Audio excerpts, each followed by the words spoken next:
Na MRV, o Atlético começou pressionando. Scarpa cruzou na medida e Hulk cabeceou livre, 1-0. O que era ruim ficou ainda pior quando o Praxedes recuou mal e Hulk avançou livre da intermediária. O atacante do Galo driblou Léo Jardim e anotou o seu segundo gol na partida, 2-0.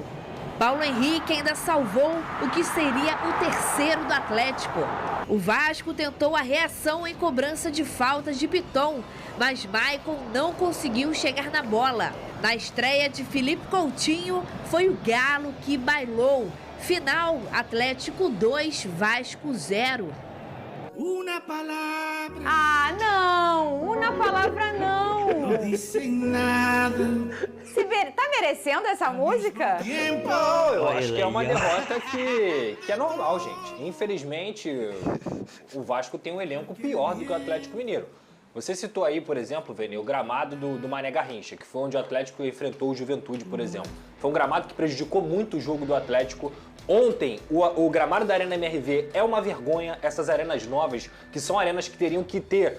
O principal é o gramado, mas não, é mais bonito por fora do que no que importa dentro do jogo, que é justamente o gramado. E aí, na minha visão, eu acho que o Vasco ontem, principalmente, fez um jogo muito ruim com a bola. O Vasco não conseguiu ser agressivo ao Atlético Mineiro no primeiro tempo em momento algum. Tanto é que não chutou ao gol, tanto é que não teve nenhuma oportunidade. O David e o Adson fizeram partidas abaixo do que eles vinham fazendo e não conseguiam segurar a bola lá na frente. O Praxedes é um jogador que eu me sinto muito confortável em falar, porque eu já questiono a volta da titularidade dele desde os últimos jogos, mesmo quando ele fez um bom jogo com a camisa do Vasco, que foi o último. Eu falei, eu nunca teria o Praxedes no meu elenco, eu acho que o Praxedes é um jogador que não tem qualidade suficiente para ser titular do Vasco da Gama, e a verdade, a grande verdade, é que o Vasco foi pressionado durante 20, 25 minutos direto pelo Galo. Scarpa, Hulk, Paulinho, Bernard, eles vão conseguir achar uma bola, como acharam a do Scarpa. O Scarpa cruzou pro Hulk, e aí o Hulk conseguiu fazer o gol de cabeça depois de uma pressão imensa. O Vasco tem um elenco pior, o Praxedes, para completar, entregou o gol e entregou o jogo.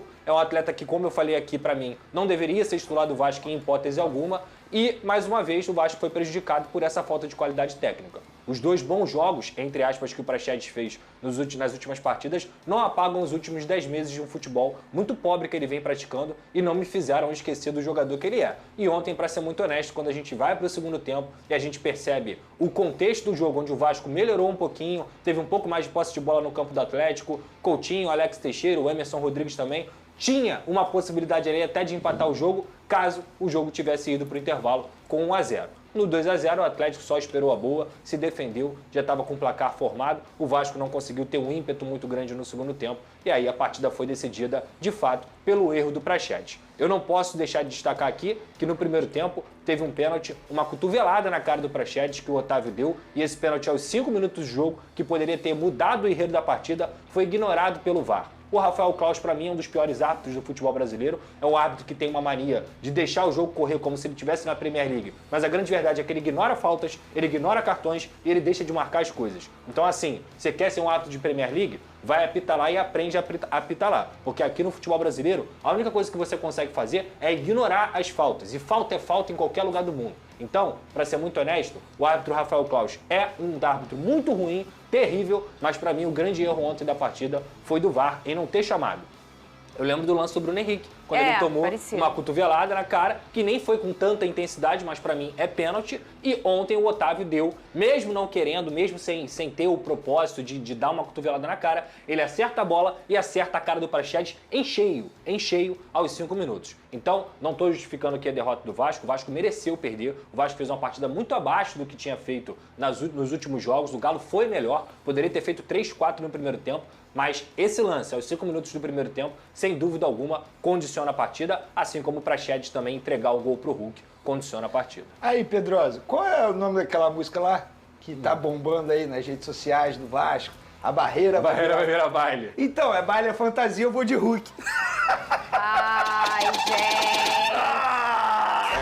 Beleza. Brinca mesmo. Você sabe o que acontece? Fecha a fantasia, né? Nós estamos nos trend Sacanagem. tops do Twitter e eu não estou falando com você hoje. Ah, que isso, pô. Fala pra ele que eu não tô falando com Daniel, a ele. Fernanda não tá falando Mas com amanhã você vai pegar carona comigo, só pra saber? Pode? Pode. Amanhã a gente volta a se Amanhã falar, a gente volta a tá? se falar, Amanhã beleza. a gente volta a se falar. Fechado. Hoje eu não tô falando com E você, só não. deixa uma bola no estúdio, senão não tem programa. Ah, imagina. Não, se ela estiver perto de mim, não me atrapalha, não. Se eu cair e quebrar o pé, tá tudo certo. Agora, tem um jogador do Atlético Mineiro que fez a diferença. A gente Quem? fala do Hulk, fez 2 gols, obviamente, jogador importante. O Otávio jogou muita bola. É muito bom Quem jogador. quiser saber a importância de um volante numa partida de futebol, assiste esse jogo que o Otávio fez Dá ontem. pra assistir o Matheus Cocão também, velho. Foi bem também. O Matheus Cocão, 10 desarmes, né? 10 desarmes. Foi É o verdade. recorde do Vasco no Campeonato Brasileiro, monstruosa a partida dele. E sobre a estreia do Coutinho... Eu ia perguntar agora, e o Coutinho? Eu acho que foi uma estreia que claramente ele tá sem ritmo de jogo, não fez grandes coisas, mas na segunda bola que ele pega, ele consegue acionar o Emerson Rodrigues e deixa o Emerson Rodrigues de cara pro gol, só que o Emerson acaba errando tanto o chute quanto o passe, não consegue achar o Verratti, nem consegue finalizar em gol. E só o toque na bola dele é muito diferente, né? É um jogador que, quando ele pega na bola, os adversários respeitam. Não dão bote de primeira, ele consegue organizar o jogo, ele tem uma qualidade imensa. Essa bola aí que eu falei, ó. Que ele consegue lançar, deixa o Emerson Rodrigues poderia ter batido ou achado o Verratti. Ele não consegue fazer nenhum dos dois. Se fosse no Verratti, né? Aí era outra história, né, Fernanda? Mas eu acho que é normal também. O gramado, repito, da Arena MRV é vergonhoso. É ruim pro jogo dele que carrega muita bola. O Coutinho tem tudo para ser o grande comandante do Vasco. É uma qualidade muito acima dos outros. Já vamos falar do meu Fogão e também do Fluminense que venceu. Muito bem. Olha só, eu vou te fazer... Então, se tá lá no Vasco é porque é bom. E as pessoas só precisam de verdade de uma grande oportunidade. Essa oportunidade foi dada ao Rafael Paiva e ele tá sem dúvida nenhuma fazendo um excelente trabalho. Merecido que ele continue à frente do Vasco, né, e que ele tenha reforços que vão chegar e isso, sem dúvida nenhuma, vai fortalecer a equipe do Vasco da Gama, e uma equipe forte, ela com certeza conquista bons resultados. Então, por isso, esse jogo de domingo é um jogo muito, muito importante. Vamos ler aqui um primeiro superchat para a gente abrir tema, do Thiago Cancelo. Ed, por falar em Arena MRV, lá os torcedores ficaram decepcionados com a acústica. Dizem que não se entende nada quando canta. São Januário terá alguma atenção voltada para isso? Bom, Thiago, eu não sou engenheiro, né? Mas é claro que eu acho que dentro do projeto deve ter uma atenção especial a isso, já que São Januário é chamado de caldeirão, e a gente não pode perder isso, né? O Vasco, certeza absoluta, é muito forte quando joga em casa, e isso não pode se perder. Então, essa acústica é super importante. Então, eu acho que os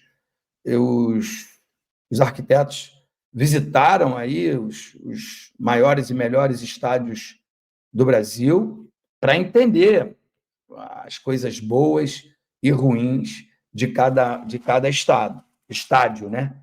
Para poder trazer o melhor para o Vasco da Gama. Não tenho dúvida de que vai ser feito um trabalho de excelência, né? Voltando ao Rafael Paiva, né? Que mudou radicalmente o jeito de jogar da equipe do Vasco, com os mesmos jogadores, ele está fazendo com que Hugo Moura e Matheus Carvalho, né, o Cocão, sejam imprescindíveis, porque eles jogam, eles marcam e sabem jogar. Né? No último jogo, o passe foi assistência, né, como dizem, que eu acho que não deveria ser esse o nome, mas no linguajar aí dos novos comentaristas, o passe foi do Hugo Moura, e o belo domínio ali do David virou e fez um bonito gol. Então, essa semana foi uma semana espetacular espetacular para o Clube de Regatas Vasco da Gama, não só pela festa lindíssima que o Vasco fez para a chegada do Felipe Coutinho, a chegada também do Souza, do Alex Teixeira e do Emerson, mas principalmente pelas 4 vitórias consecutivas. É isso aí, torcida vascaína. Cara, assim, podemos falar ali da atuação do Coutinho, podemos falar da partida, podemos falar do erro do Praxedes, podemos falar do erro do árbitro contra o Vasco, mas assim, foi uma derrota aceitável. O que é uma derrota aceitável? O Vasco jogava fora de casa, qualidade técnica. O Atlético Mineiro tem mais do que o Vasco.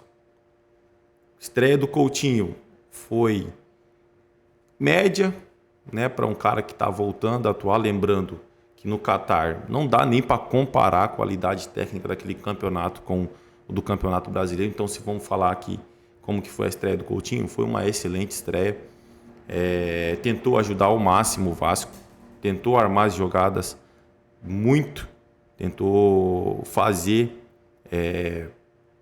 com que o Vasco conseguisse ter mais chances dentro da partida. Então, assim, o Hulk teve a felicidade de guardar esses 2 gols, mas o Vasco, né, foi uma derrota aceitável, se tratando do momento que vinha vivendo o Vasco, né? Lembrando que ainda tem mais uma partida fora de casa. Essas 3 partidas eram cruciais. Podíamos esperar uma derrota, né, e que seja só contra o Atlético agora, que não venha mais, que o Vasco consiga pelo menos empatar ou vencer a outra partida fora de casa. É isso aí, torcedor vascaíno. Agradeço a vocês pela companhia. Se não é inscrito no canal, se inscreva. Deixe seu like e seu comentário, que isso faz uma enorme diferença. Já agradeço. Valeu!